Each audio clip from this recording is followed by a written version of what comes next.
eu entrei num Instagram de uma menina que eu nem sigo ela nem me seguia. A menina que está explodindo aí na internet. O nome dela, Aimee Rocha. Ela é lá do Pará de Redenção. Pastor, o Vilela conhece bem ela, filha de pastor, congrega numa igreja no interior, com a sua família. 20 e poucos anos, 28 anos, 27 anos, se eu não me engano. E eu comecei a ouvir aquela música e aquilo me pegou. O evangelho de fariseu que está explodindo na internet, que um monte de gente está batendo nela. Porque a religião, ela tenta destruir tudo que ela não consegue controlar. E eu comecei a chorar, irmão. Eu achei tão linda aquela canção, porque ela foi num reality show, foi fazer uma apresentação para concorrer, um prêmio, e ela resolveu cantar isso, irmão. E o pessoal ficou impactado, o júri ficou impactado. Eu comecei a chorar e disse, só vinha uma palavra na minha cabeça: Senhor, tem misericórdia de nós. E o Senhor disse assim para mim: dá voz para ela. Você tem bastante seguidores. Irmão, eu copiei o vídeo e postei. Ela tinha 12 mil seguidores naquela madrugada. Quando eu acordei de manhã já tinha 50 mil. E agora ela está quase com 800 mil. Ela me chamou, me ligou para agradecer. Disse, pastor, eu não lhe conheço. Eu disse, olha, eu estou fazendo uma coisa que Deus mandou eu fazer. Agora sabe o que vai acontecer? Você vai apanhar para caramba. Agora você estava tão quietinho aí em redenção, você vai apanhar para caramba. Então a culpa é minha, tá, irmãos? E ela não está atacando a igreja, ela não está falando mal da igreja, até porque ela diz, nós fazemos campanhas. Nós, ela se inclui. Eu comecei a chorar e disse, Deus, tenha misericórdia de nós. E Deus me deu uma palavra. O Senhor disse, ecoa o que ela está dizendo. E eu botei na internet, irmãos, e marquei um monte de gente importante. Explodiu. E agora ela está sofrendo as penas de ser popular. Porque assim, quando você se torna popular, um tanto de gente vai querer orar por você, interceder por você. Um tanto de gente vai querer provar para você que você não é adequada para falar o que você está falando.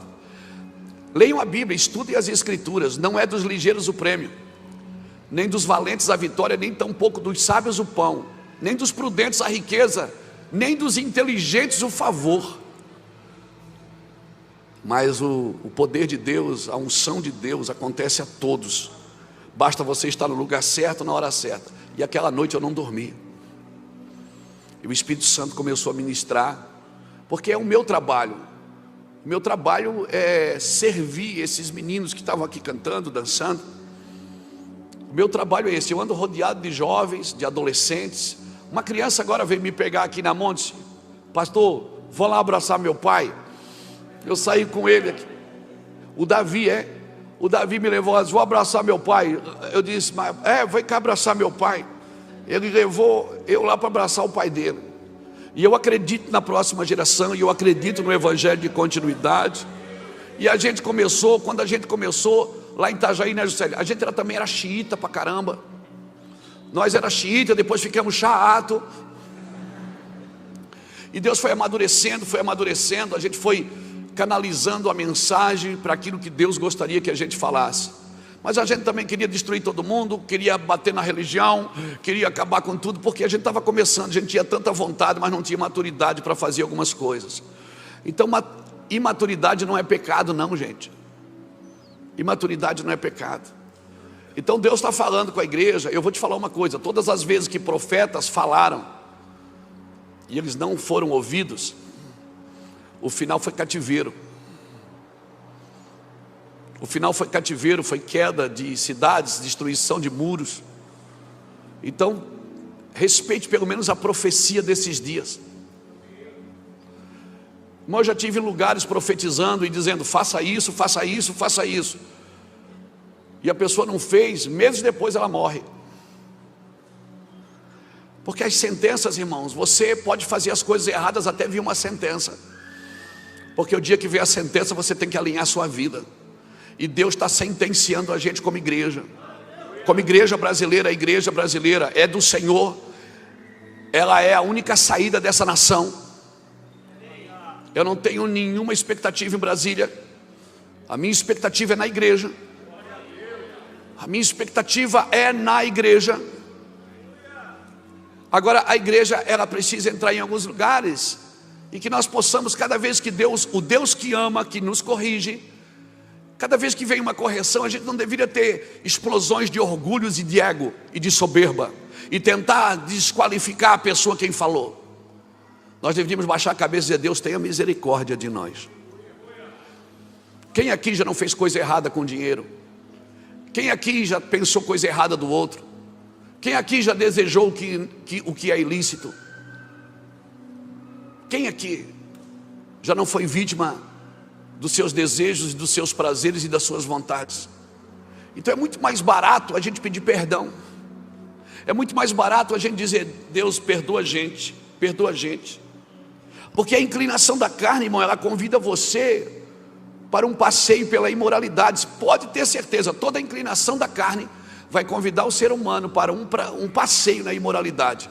E eu vou te falar, e depois que acontece isso, você fica com a consciência pesada e com o coração distraído. Deus está alinhando a sua igreja. Por quê? Porque Deus vai fazer algo nessa nação através da igreja, irmãos. E não tem poder, e não tem nada de errado com uma sentença cantada. Ah, mas ela estava no show. Ah, mas ela fez isso. As pessoas querem desqualificar a pessoa.